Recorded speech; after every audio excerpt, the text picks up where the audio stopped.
On the night of April 5th, 2023, police officers in Robinson, Texas, received a call about a fire in a residential area. Expecting to find only an illegal vegetation burn, they encountered something much more disturbing. As they approached the site, the flames illuminated a macabre scene, a large plastic container on fire, and inside it, the remains of a human body burned beyond recognition. The scene was already frightening by itself, but there was something even stranger. A white dog, agitated and visibly distressed, circled the area, barking frantically and refusing to leave, as if trying to communicate something to the police. Officers, the animal remained beside the remains, becoming the first clue to a crime that would shake the local community. This is the story of a brutal murder, an attempt to conceal a crime, and how a loyal dog named Titan would become the key to discovering the truth behind a tragedy that, without him, might never have been solved. Hey, everyone! If you're not yet, subscribe to the channel, click on the subscribe button now, and activate the bell to not miss any video. Now, let's continue with this incredible story where an animal's loyalty was essential to solving a crime. The officer's arrival at the scene was recorded on body cams. When they approached the burning container, one of the officers initially thought he was seeing some kind of fabric or material burning, but upon getting closer, identified what appeared to be a human shoulder. The finding was unequivocal there. Was a body being burned in that remote location? "I need fire, CID and 04 here, looks like there's a body burning," one of the officers said over the radio. The team quickly controlled the fire with extinguishers, preserving what was possible of the crime scene, while the white dog continued to vocalize its distress, refusing to abandon the site. "You're definitely staying around here. Is that your person over there?" questioned an officer, observing the unusual behavior of the animal. "Hey, the way this dog is staying around here?" "The dog is definitely staying around here, which makes me think," commented another officer, intrigued by the dog's presence. The agents tried several times to capture the dog, but it always managed to escape, as if determined to remain on guard. As the night progressed and the forensic team finished their initial work, the dog eventually disappeared into the darkness of the field. But its part in this story was just beginning. The next morning, local residents spotted the same dog sitting exactly at the location where the body had been found. Now calmer, the animal allowed them to approach, and a compassionate person called animal control. When the animal control officers arrived and managed to capture him, they discovered he had an identification microchip. When they scanned the microchip, they had the first concrete clue of the case. The dog's name was Titan, a labradoodle, a mix of Labrador and poodle, well cared for, and with the appearance of having recently received pet shop treatment. And more importantly, the microchip indicated that his owner was a woman named Mandy Rose Reynolds, 26 years old, a resident of San Marcos, Texas, about 130 miles or 200 kilometers away from Robinson. This was strange. How would a domestic dog appear so far from home, precisely at the site of a brutal crime? And even more disturbing, could the charred body belong to Mandy Reynolds herself? The investigators tried to contact the number registered in Titan's microchip, and, not getting an immediate response, left a voicemail. To their surprise, shortly after, they received a call from someone who identified themselves as Mandy Reynolds. "Hello, my name is Mandy Reynolds, and I received a message saying you found my dog," said the voice on the other end of the line. "Detective," Perry initiated a seemingly casual conversation, but which would soon transform into an informal interrogation. The questions were simple at first. What kind of dog was Titan? What was his color? Where did she live? The person on the phone responded that Titan was a white poodle retriever mix, confirming the description of the animal found. But when the detective began to deepen the questioning about how the dog had gotten lost, the answers became confused and contradictory. "Well, I was going to Wichita, Kansas, and I live in San Marcos, and Titan is his name. He just got out," explained the supposed Mandy. "He got out from where?" questioned the detective. "From Waco. replied the voice. The inconsistencies began to accumulate. The person identifying as Mandy said she was traveling from San Marcos to Wichita, Kansas, when Titan had escaped during a stop in Waco.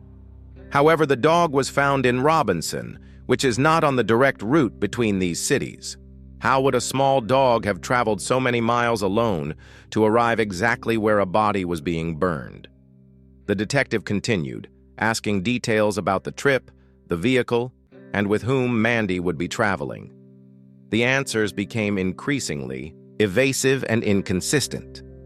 First, the person mentioned traveling with her husband, then with her wife.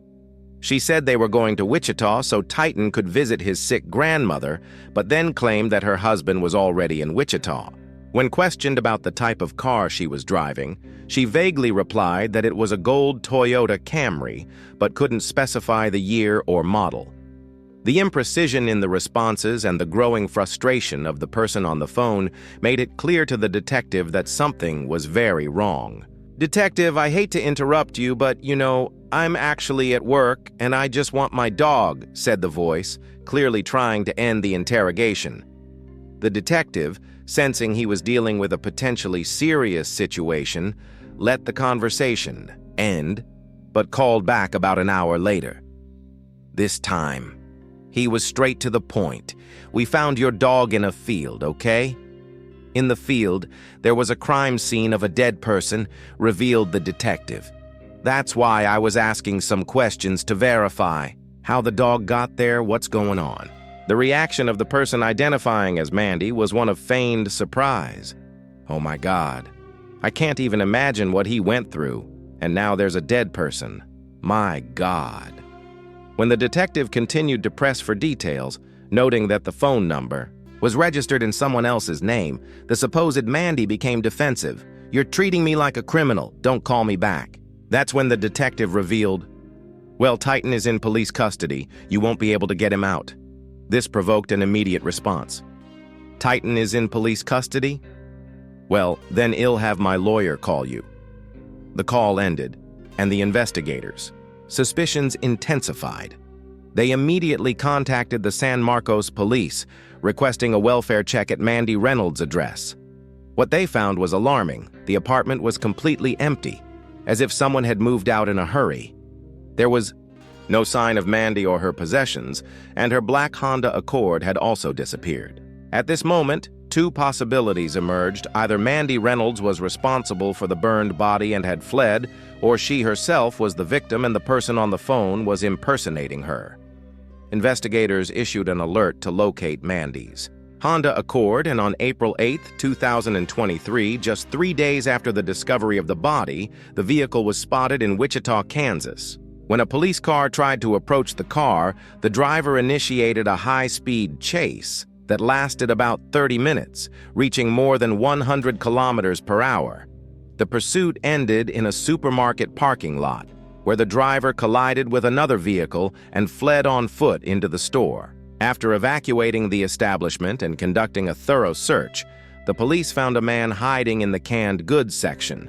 He was clearly intoxicated, alternating between consciousness and unconsciousness, and had to be dragged out of the store.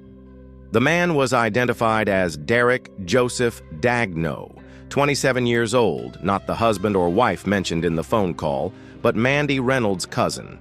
In Mandy's car, investigators found crucial evidence, a pistol that would later be identified as the murder weapon. With this development, the identity of the burned body became the main question. Investigators obtained Mandy Reynolds' dental records and, upon comparing them with the remains, confirmed the worst: the victim was indeed Mandy. An autopsy revealed that she had been killed with a shot to the head before her body was placed in the plastic container and set on fire in an attempt to destroy evidence. The man who was impersonating her on the phone was actually Derek Dagno, trying to recover Titan and divert suspicions. But who was Derek Joseph Dagno, and why would he have murdered his cousin? Derek had an extensive criminal history, beginning at 15 years old when he was accused of participating in a shooting in Kansas. Over the years, he accumulated 9 convictions for serious crimes, including armed robbery, possession of illegal substances, resisting authority, discharge of a firearm in a residence, and much more. He was a repeat offender who frequently escaped the justice system by moving between different states. In contrast, Mandy Reynolds was described by friends and family as a vibrant, creative, and generous person. Born in Las Vegas, Nevada, she was adventurous and had already lived in several states, including Idaho, Tennessee, and Louisiana, before moving to San Marcos, Texas, to be close to her best friend. She was planning to start a university career and looked to the future with optimism. Mandy's generosity, ironically, ended up being her downfall.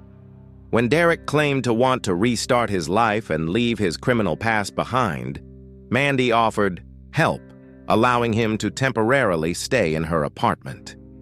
She apparently was unaware of the extent of the crimes her cousin had committed as an adult, knowing only about his juvenile offenses. Initially, Mandy traveled from San Marcos to Wichita to pick up Derek and bring him to Texas, believing it would be a brief visit. But Derek took advantage of his cousin's kindness, staying in the apartment for almost a month. The exact circumstances that led to the murder remain unknown, but there are speculations that Mandy may have asked him to leave, provoking his anger. Security cameras at a local Walmart captured Derek buying a shovel, a gallon of gasoline, and a large plastic container the day before the body was found. The same cameras showed him loading these purchases into Mandy's car, with Titan visible with his head out of the passenger window. The police believe that after killing Mandy with a shot to the head, possibly in her own apartment, Derek placed the body in the plastic container and drove more than 200 kilometers to Robinson, Texas, with Titan in the car. There he removed the container with the body, poured gasoline over it, and set it on fire. When a local resident approached to check the fire, Derek quickly fled, leaving Titan behind. Next, Derek rented a moving truck that he used to empty Mandy's apartment, taking all her belongings. It is believed he did this to create the impression that Mandy had voluntarily moved, which would not be unusual given her history of frequent moves. The truck was later found abandoned miles away from the apartment.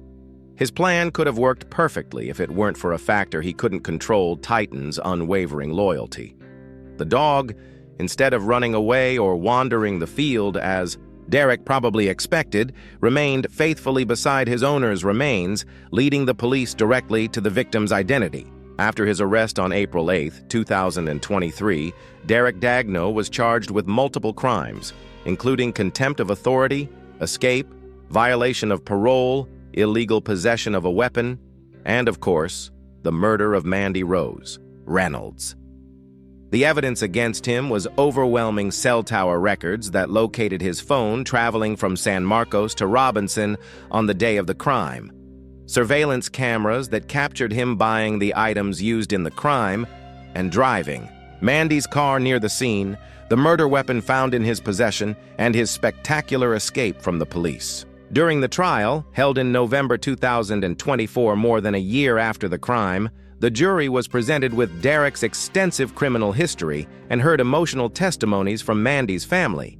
Derek, in turn, showed himself to be disrespectful throughout the process, interrupting testimonies, responding defiantly to the judge, and even shouting and accusing Mandy's brother of a crime. At no point did Derek assume responsibility for the murder, and his motive for killing Mandy was never clear. It is speculated that he may have acted for financial reasons, as he was found with Mandy's belongings and car, or that the crime may have resulted from a confrontation when Mandy possibly asked him to leave her apartment. The jury deliberated for only 35 minutes before reaching a unanimous verdict. Derek Joseph Dagno was guilty of the murder of Mandy Rose Reynolds. He was sentenced to life imprisonment with the possibility of parole after 30 years. The reading of the sentence was marked by additional tension, with Derek shouting at family members, which led to a fight in the courtroom between members of the two families. Derek's brother tried to assault a family member of Mandy's and had to be escorted out in handcuffs, although he was released later that same day. Throughout this tragedy, Titan remained as a symbol of love and loyalty. After Mandy's death, he was adopted by her best friend, the same person who had motivated her, moved to San Marcos. Today, Titan lives with his new owner, who frequently takes him to visit Mandy's grave, keeping alive the memory of someone who was described as a generous and loving soul. The case of Mandy Rose Reynolds highlights not only the brutality of a crime and the depravity of its perpetrator, but also the extraordinary bond between humans and animals. Titan's loyalty was, without a doubt, the decisive factor that allowed justice to take its course. Without his presence at the crime scene and his refusal to abandon his owner, Mandy's body might never have been identified, having been found more than 200 kilometers from her home and with no apparent connection to the area. The nature of the case also raises important questions about the rehabilitation of criminals and the risks of offering help without fully knowing someone's background. Mandy's generosity, a quality for which she was known and admired, ended up putting her in mortal danger. It's a somber reminder that even with the best intentions, caution is never too much when dealing with people who have a history of violent behavior. For investigators, the case highlights the importance of following even the most unusual clues. If the police had ignored Titan's presence at the crime scene or had not checked his microchip, the case could have remained unsolved for much longer, allowing Derek to escape justice. Finally, the story of Mandy and Titan reminds us of the depth of the bonds we form with our pets. Titan's loyalty did not end with Mandy's death in a way.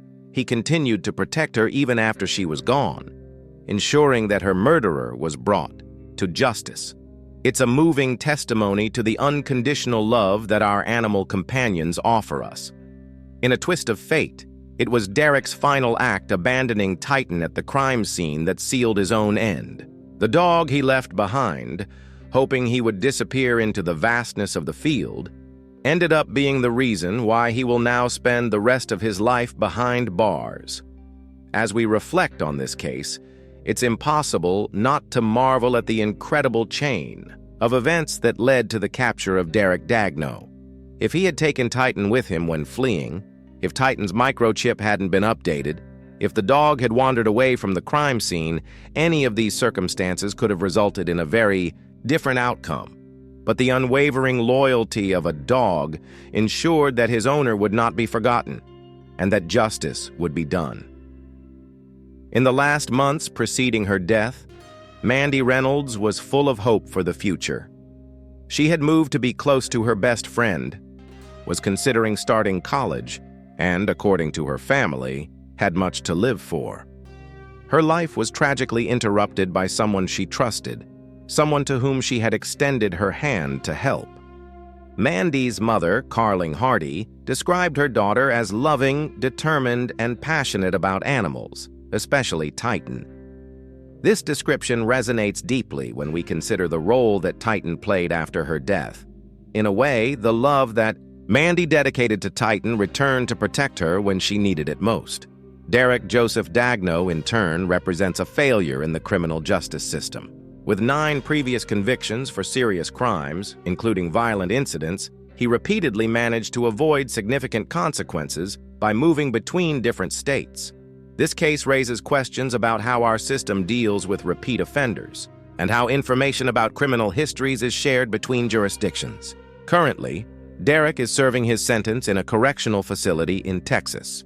With no chance of freedom before at least 30 years, he will face the rest of his life knowing he was defeated not by a brilliant detective or a sophisticated investigation, but by the simple and pure loyalty of a dog. Meanwhile, Titan continues his life with Mandy's best friend, bringing joy to a new family and keeping alive the memory of his first owner. The case illustrates how, even in the most tragic circumstances, a story of love, loyalty, and finally justice can emerge. The story of Mandy Rose Reynolds and Titan is a moving reminder of the unbreakable bonds we share with our animal companions and of how these bonds can transcend even death. It is also a warning about the importance of knowing those to whom we open our lives and our homes, and a testimony to the power of justice, no matter how long it takes to be achieved. In a world where we frequently hear stories of cruelty and indifference, the case of Mandy and Titan offers us a glimpse of something deeper, the capacity for love and loyalty that transcends our expectations and sometimes even our understanding. Leave your like, subscribe to the channel, and tell us in the comments what you found most impressive about this case. Suggestions for new cases are always welcome. Until the next video.